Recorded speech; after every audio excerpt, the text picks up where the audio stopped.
Faithful Deconstruction. I'm Jessie Cruickshank.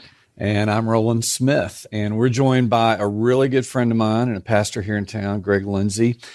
Greg's got a really moving and incredible story about his deconstruction in terms of ecclesiology, which is a fancy theological word for church and the study of church. And so we're going to talk a little bit about how you've changed your view of faith community and the things that we're trying to do with that. And so I'm really looking forward to the conversation.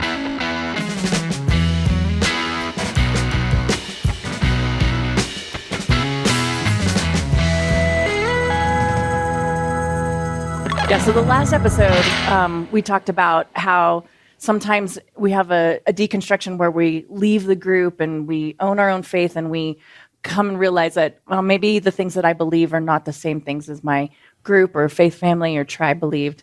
But we're gonna talk about a different type of deconstruction in this episode.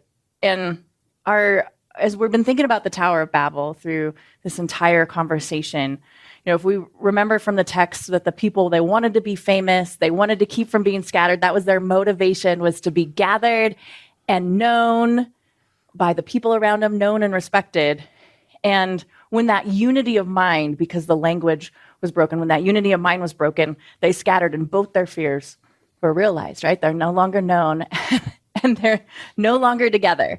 And so it's interesting to me that when we find people who we can communicate with on the other side of that, like they have the same values, we start to clump together and repeat our past success. Like we clump together and we're like, oh, we're finally on the same page. Let's build another thing. And it's interesting to me that God continues to resist that journey. And interesting, frustrating, some of my own deconstruction journey involved in that. But I think about, the people who left, the people who were scattered from building the Tower of Babel, like, what did their new life look like as they were trying to find others that they could communicate with, as they, tried to repeat and build and do what they had known. And obviously there were no other Towers of Babel, so that never worked. But it didn't erase, like this new future didn't erase their past. Like it wasn't a clean blank slate. They took all of that history with them. And they just had to realize at some point that there was a different assignment. There was something different to life. So I'm just wondering from you, if you could maybe share with our listeners, like, what did it feel like to realize that maybe you needed to build something different, or that, to realize that maybe you didn't know exactly what you were supposed to build. Like maybe talk us through the emotions that you had at the beginning of your journey there. Yeah. So, I would say that, 5 years ago, 6 years ago, this probably would have been the last place you would find me sitting and the last conversation that I wanted to be in. Mm-hmm. I didn't like the word deconstruction. I wasn't comfortable with it. But we got to 2017. I've been at the church I'm leading now for almost 15 years. We got to the end of 2017, and we'd experienced some great growth. We'd been in fastest 100 growing churches in America for 2 years in a row. And then, so I guess the trigger really came in 16 when God said, don't submit your numbers this year for that. Ooh. And I told our church, I said, we're not going to do it. Even though when I saw the numbers when they came out, we'd have been there again. Something in me just said, check in your spirit, don't do that. And so we didn't do it. And it was hard for me because I wanted to do it. It was some of that was motivated by great things, growing the kingdom. Some of that was motivated by healing my own pain, my own wounding, and all that. So there was this kind of warning shot across the bow for me. We got to the end of 2017, and I'll never forget, it was end of November. I was speaking on a Saturday night, and I looked out, and I thought, man, there's a lot of people here this weekend. Ended up, end of the weekend, we were just shy, 30 or so people short of breaking 3,000 people on a normal weekend, non-holiday weekend. And it felt good for about 20 seconds. It was like, here we go. We're going to break 3,000, next milestone. Here we come 4, here we come 5. And then something clicked inside of me that says, oh no, what are we building? Yeah. And it just, these people, with all due respect to everybody that was there at the time, these people are consumers. We had, because of my own story, we'd created a very safe environment where your story's safe no matter how it reads. That's still true to this day. But it was a consumer spectator mentality, and my thought was, wow, these people don't really know what it means to take up their cross and follow Jesus, and part of it's because I haven't really taught it. I haven't pressed in. And so beginning of 2018, I started to even preach differently, and we started to challenge people to really get in the game. Yeah. And you're not a spectator. You carry the kingdom too. So what we saw happen before COVID ever hit, which, it wreaked havoc on us too, is we lost about 500 plus people a weekend. Our attendance started to decline. It was gradual, but deconstruction started to happen. So I had that moment. And then somewhere around that time period, I could go back and look. I met a guy named John Peterson, who's an amazing mentor voice in my life. And he started using the word deconstruction with me. And I was uncomfortable. Because here's the thing. I thought we could do the both and thing. So I knew we needed to grow people deeper. There's more to it than what we're bringing to people. I thought we could preserve this. I was trying to figure out a both and strategy. How do we continue to grow the thing and do this at the same time? And what I found was they can't coexist. But when I first started having those conversations with John, and I loved him, totally uncomfortable with the word, pushing back on him. I remember him saying, Greg, subtraction before multiplication. And I was like, because it was gradually happening. It wasn't like, 1 week I looked up and there's 500 less people. It was a gradual, we started losing people. Yeah. And so I was really kind of trying to put my toe in the water, but still wasn't comfortable with the word. And when I think about what God's done since then, the last 5 years, it hadn't been a comfortable journey. It just hasn't. Right. I mean, that's the interesting thing about that. The second type of deconstruction is that it's much more slow, right? It's a little by little, we start to interrogate the values that we have and the fruit that we produce and being like, actually, what is happening here, right? The fruit of my life, the things that I believe in, and the systems that sometimes we build or we participated in. And it's not like we wake up one day and, have this shocking moment. It's a really slow process where, if the first one we're deconstructing what the group knows, and this one we're deconstructing what we know. And that, I think, is scarier. It is. And it was all I'd known. I mean, I grew up, I grew up as a trial attorney, and for 10 years before I became a pastor, but grew up in a mega church back in Kentucky where I grew up, and all I'd ever seen was up and to the right. And, when I left that church to go plant a church 20 years ago now, it was 21,000 people meeting in one campus. I mean, and it's amazing. I don't mean to knock the church, but that's all I'd known, up and to the right. And that's what leading a church is supposed to look like. And that's the path that I charted out for myself. And it was working, and I was comfortable with it, very comfortable. But I started to get uncomfortable real quick. Talk a little bit about, because we as pastors, when we have that feeling, that mentality of we want the church to grow, not we want to grow our church, but even if we approach that in a healthy way, we want the church to grow. Absolutely. Some people attach their faith to the thing that we're building with Jesus. Yes. And without discipleship and the teaching like you were talking about and those kinds of things, that Babel, metaphorical Babel, becomes the identity that gets built. And so when that starts failing, what do they have left? So you're shifting this right now. I mean, I know the story. And so you continue to shift the story of Discovery Church to something different. So what are you deconstructing in the structures, and how are you helping people see that their faith is not attached to that structure? Yeah. So the short answer is, John Eldridge's work in Wild at Heart and his other work really has saved my life, my marriage, my family, my ministry, all of that. And I can't give enough credit to that. But so when God said to me, hey, we're going to do ministry differently when we come to Colorado, I thought I knew what that meant. And it was story and people's stories and what's happened to them and been said to them and said about them is critical in spiritual formation. It's a critical part of discipleship. It's not just your sin and the things you've done, but it's the things that you've experienced. That Jesus wants to bring healing into all that. So I thought when when God said, we're going to do this differently, that's what he meant. And so I was good with that. And we were building a mega church on that. Yeah. And then this thing happened, and what I started, the whole idea of being a sent people started to come to the surface for me. My mentor, John, gave me a book. It was called From Megachurch to Multiplication.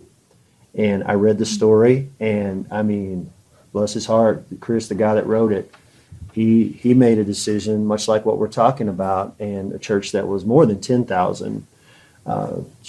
You talk about deconstruction, it's a story, and it scared the crap out of me, honestly. I mean, I started to read that, but God started to hook me on. There was something to it that just was so true. And so I'm still in that battle of, but can I preserve this? And what I really discovered was I can't, and we can't. And so we started to walk into not only let's take up our cross and follow Jesus, but the sent people stuff and what God's doing in other parts of the world that we're not seeing here in America. And so we started to, discipleship started to come to the surface, and really you are a sent people, and then more people exit, and now we're in the middle of, and I have to say this, I've got great elders, great leaders in our church they happen to be really good friends of mine, but they're not yes men. They ask me hard questions and push me. They've journeyed very closely with me in all of this and been a sounding board for me, and have really welcomed what's God putting on your heart and where are we headed and what do you think, and praying together and all that stuff. But so now we're headed towards deconstructing once again and trying to break down. We've got a building. We're not a wealthy church. We've always struggled with finances as a church and giving. We reach a lot of people who are far from God and just who don't show up and automatically give. And so we started looking at things, and we realized one of the most underutilized assets that we have, the most underutilized asset, is our building. And 65,000 square feet, old grocery store, totally gutted, remodeled, great place in the city, not too far from here. And we're like, and I'd had this vision when we first moved into the building 8 years ago, but couldn't really get the team excited about it. But I said, this building is sitting dark and empty way too often. How do we make this a hub for the community? So long story short, Friday of last week, Discovery sign has come down. It's going to move around the corner to where our offices are, and we are now the COS City Hub. If you drive by it now, you'll see that sign. And we're talking about, we know our city's saying we need preschools in the city. We need event space in our city. Our city's growing pretty rapidly, and there's not near enough event space. People are going to Pueblo to have events. Co-op workspace, coffee shop in the lobby, conference rooms, access to those, concerts, events. So we're totally reinventing the building itself, which is deconstructing for some of our tribe. And, we had a vision night last month. I announced what we're doing. I put a picture up, and the sign hadn't changed yet, but I put a picture of our building with the new sign on it. And it was the weirdest crowd dynamic I've ever spoken to, because half the crowd was losing their mind cheering, and the other half was gasping. You could hear it. Oh, gosh. And so there again, it's like, wait a minute, this is our church. No, it's a building where our church happens to meet. So we're the church now that meets at the hub. Yeah, we own it, but it's a community outreach. And so what I told our people was, listen, we're not only sending you out, saying get out there and live out your faith where you live, learn, work, and play. We're inviting them in here. So if you're going to be a part of this tribe, either way, we're going to interact with people. And so the deconstruction continues. So if discipleship is a journey of identity and deconstruction is a transition in how we form that identity, what are some of the key things that have changed in your identity as a child of God, as a person with an assignment that, I believe we all have a missional assignment. It's just different, places that we're sent to. Yes. So you're sent to the church, right? So you're sent to ecclesiology, but how is your identity, both as a minister and a child of God, changed in this? That's a great question. And I know you've done a lot of work in this area, Jessie. I've come to realize that being a pastor shepherd is a part of who I am. I don't think it's primarily who I am. And I think, leading and shepherding a tribe of kingdom people when pastor is not the primary thing on you. And this is something I've discovered in the last 5 years too, that the whole entrepreneurial apostolic thing on me can create problem. We were at a staff retreat back in August, and I was sitting there and we were doing some story work in a group. We divide up in groups and pour into each other and do story work. And it came to me all of a sudden. I've been leading this thing for almost 15 years. It's like, Greg, people don't like change like you do. Yeah. It was like this earth-shattering moment. It's like, oh my gosh! I mean, I told our staff that they're all busting out laughing, like you're just now getting that, right? He's finally like you're saying, it. here's this change. Let's go here. And so, but I think that to answer your question, so my identity not being in being a pastor or a shepherd, kind of God working with me in that, identity as a beloved son is a part of my journey, and John Eldridge's work is all about identity and who we are in Christ and being a beloved son. But the example is, so God keeps deconstructing everything else I'm trying to build and find my identity in. I was with John, my mentor, a few weeks ago, and I was lamenting about how the fundraising was going for the City Hub vision and all of this stuff, and he just looked at me and he's like, and that's what he does. And he goes, Greg, I want you to get to the point where you're just settled. You're at peace because you're a beloved son. And if God's given you the vision, which is clear to me that he has, he's going to fill it. He's going to fund it. But I want you to be in a settled space. And what I realized was, driving home from that meeting, is all of a sudden it came to me that what I do is, I said, yeah, I'm a beloved son. I'm good. But then things happen or don't happen in the story that leave me feeling so unsettled. Now, as a leader, I realize I got to lead with strength and confidence, and I can't say, oh my gosh, the money's not coming in or whatever to the people I'm leading. And I'm not being phony. I'm just trying to lead them with strength. But on the inside, I get shaky. And rather than resting in, I'm a beloved son, what I do is I wait for the next good news, and then I'm okay. For example, somebody calls me and says, somebody just gave $10,000 towards the City Hub. All of a sudden, hard reset, I'm good. And now I can be a beloved son because the circumstances are favorable. Right. And so I'm just like, externally, I don't carry myself that way, but internally, it's this up and down battle. And it's just like, no, pull your identity away from how it's going and all that, and just rest in who I've created you to be, who you are. I'm giving you this vision. I'm going to fund it and fill it. And just be at peace in that. I'm still on. I just want to ask a real quick follow-up question, because when I went through this deconstruction, I was also leading a ministry. I was also, one of a co-leader of the ministry, and I was really struggling on whether or not God answered prayer. Like, did he do anything that I ever asked him to? Because he wasn't. Like, I was just like, why do I even pray? You're going to do whatever you want to do. Right. And I spent 3 years leading a ministry, but not praying. Yeah. And I felt very hypocritical. I mean, God and I were close, but we weren't talking. Or at least I wasn't talking to him. So I felt his presence and I knew he was around. So it wasn't like I had disassociated from God, but I was definitely having this like background crisis of faith while I was leading the ministry. And I felt like a hypocrite, even though the Lord didn't let me leave, like I didn't feel like I was in the wrong spot. So by asking you to be vulnerable, I was going to say, without asking you to be too vulnerable, but in order to ask you to be vulnerable, like, tell me a little bit about some of the things that you've kind of had to carry as you've walked through this that might surprise some people, or at least name some things that would give people hope that those things that they're walking through aren't really bad, or, a sign they're going to hell, or that they've lost their faith, like not misinterpreting a struggle in faith with a loss of faith. Yeah, my journey with God is, I haven't, and this is not, I'm here, you're there, anything like that. Through this journey, I haven't stopped praying. I haven't stopped seeking. I mean, we all have seasons, I think, where it's more dry than it is others, and our rhythms aren't, necessarily what we would love for them to be or what the church says they should be. But for me, in this journey, I crashed and burned in ministry, and that's a long story. We can talk about that another time. But a part of this was I had a lot of church hurt, a lot of pastor hurt, and a lot of words that came to me. You'll never be in ministry again. If you're ever in ministry again, God will never bless it.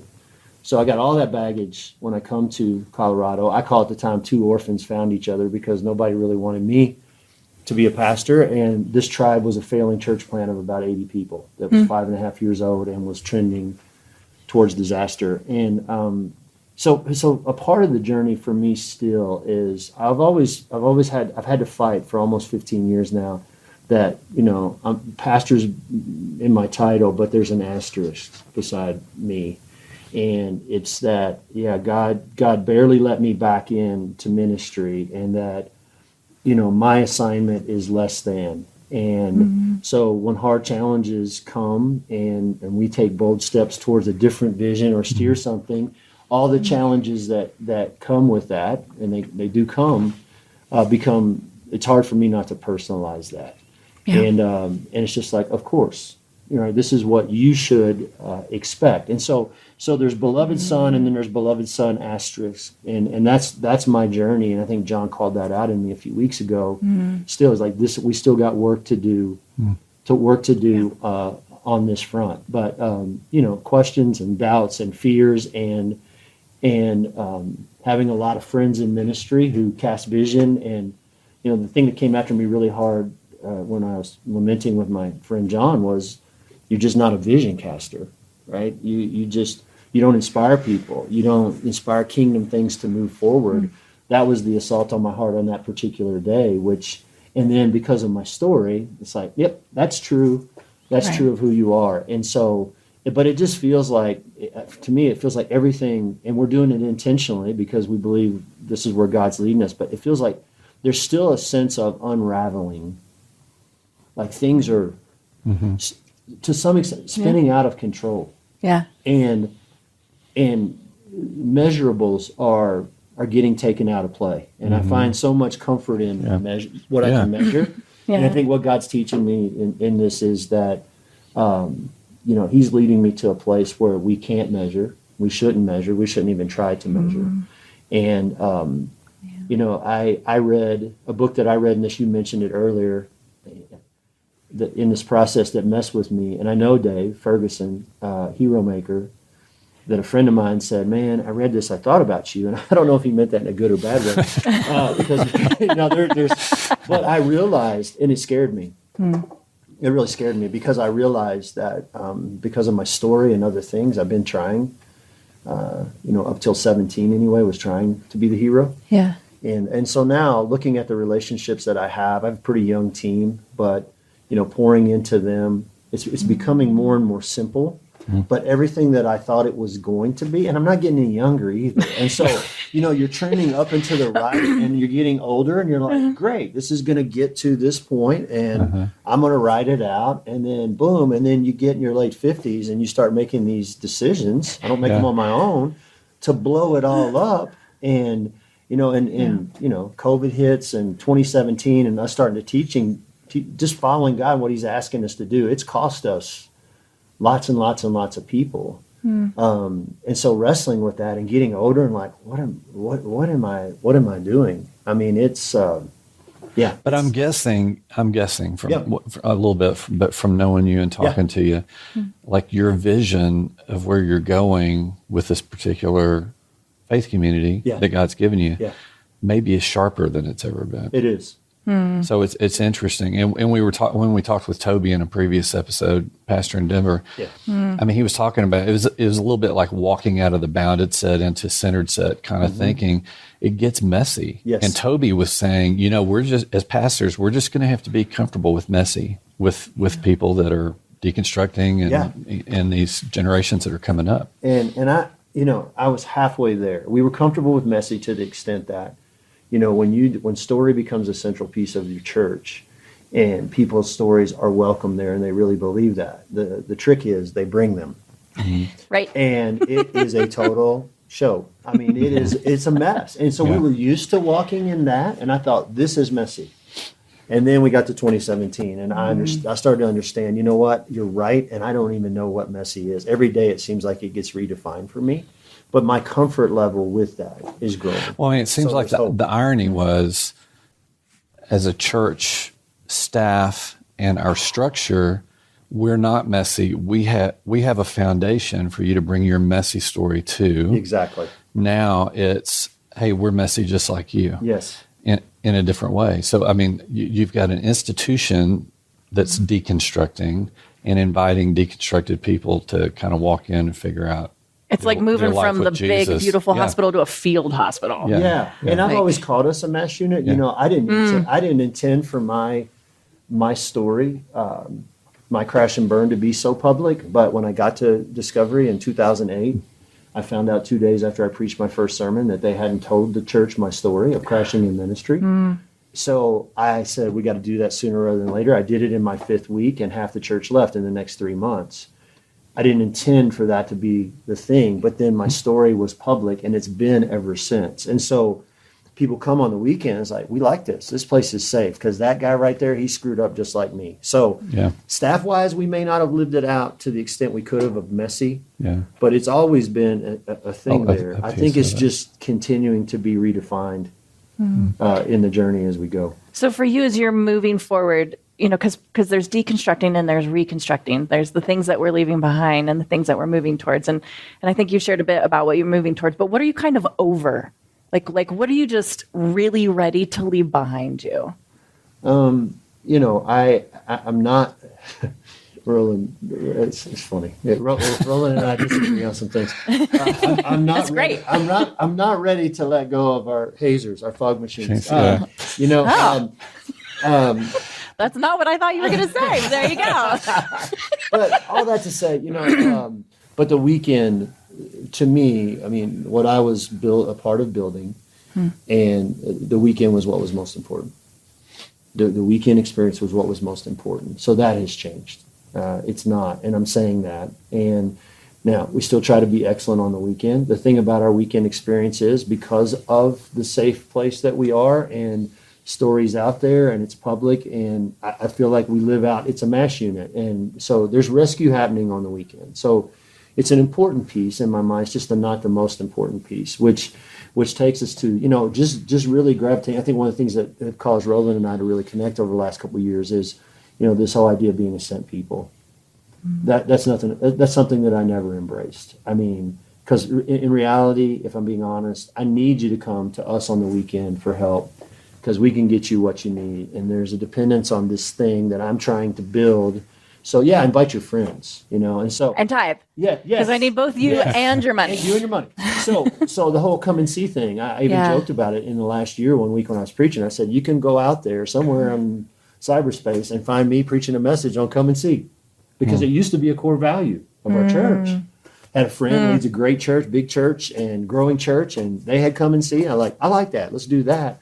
So there's a message out there somewhere by Greg Lindsay on come and see. And the whole idea of go and be, we've really started to embrace that. And so equipping people to do that. You know, we're connected and partnered up in Pando with Rowland and what they're doing.